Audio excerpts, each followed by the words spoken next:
Nice close look here, I think.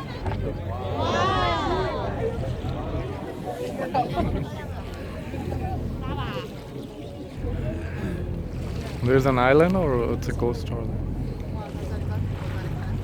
I'm not sure how big humpbacks can get. They can reach around 60 feet long, and the females are larger than the males. That's the case for all baleen whales. And they can weigh anywhere from 40 to 44 tons.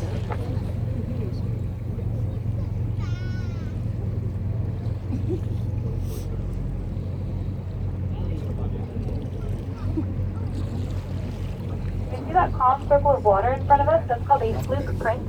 When the whales dive, they are so big they take the water with it, creating a calm suction at the surface.